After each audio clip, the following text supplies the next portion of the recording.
কিস্তি জীবনে শেষ হবে না, মনে রাখিস। অবৈধ উপার্জনকারী তোর অভাব যাবে না, তোর কলিজায় কোনোদিন তৃপ্তি আসবে না। আমাদের মসজিদের 5,000 টাকার ইমাম, তার কিস্তি লাগে না, আর সে তার বিবি বাচ্চা নিয়ে রাস্তায়ও থাকে না, রাস্তায়ও থাকে না। 5,000 টাকার মসজিদের ইমাম সাহেবের বেতন নিয়েই মালিকের 30 দিনের 1 মাস ইজ্জতের সাথে, পর্দার সাথে, হালালের মাধ্যমে তার জিন্দেগি কাটায়া যায়।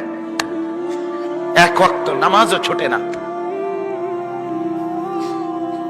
হ্যাঁ, এজন্য আমার বাপ এটা ফিকির করেন, নিজেদের ছেলে, নিজেদের মেয়ে,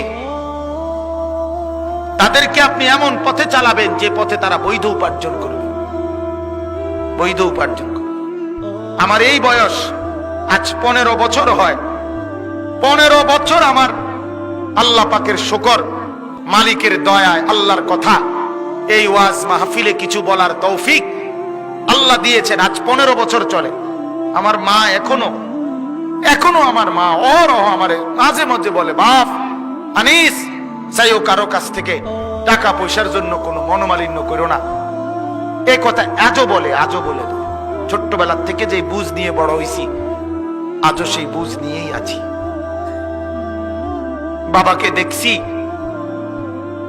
বাবাকে দেখছি অভাবের সংসারে। 27 দিন তারাবির নামাজ যেদিন শেষ হয়েছে, তারপর দিন একটা পাঞ্জাবির কাপড় কিনা দিছে আমারে।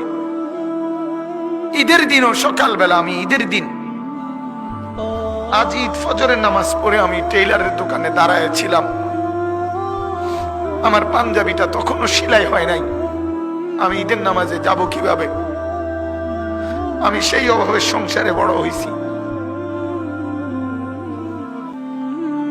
তারপরও কোনোদিন বাপ অবৈধ রোজগারের পিছনে যায় না। এক মসজিদের ইমামতি করছে 43 বছর। আব্বা এক মসজিদে নামাজ পড়াইছে, এক মসজিদে 43 বছর এক মসজিদের ইমাম ছিল। আমার বাপ এটা বোঝা উচিত, নিজের সন্তানকে গুনাহের রোজগারের উপরে নামাই দিয়ে কেমনে সুখ আসবে?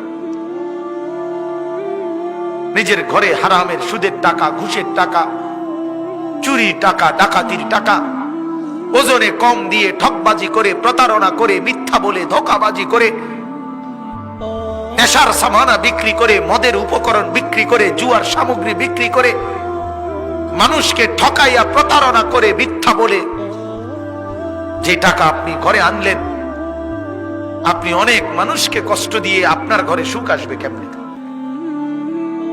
বলে? আল্লাহ আমাদেরকে বুঝার তৌফিক দান করুন।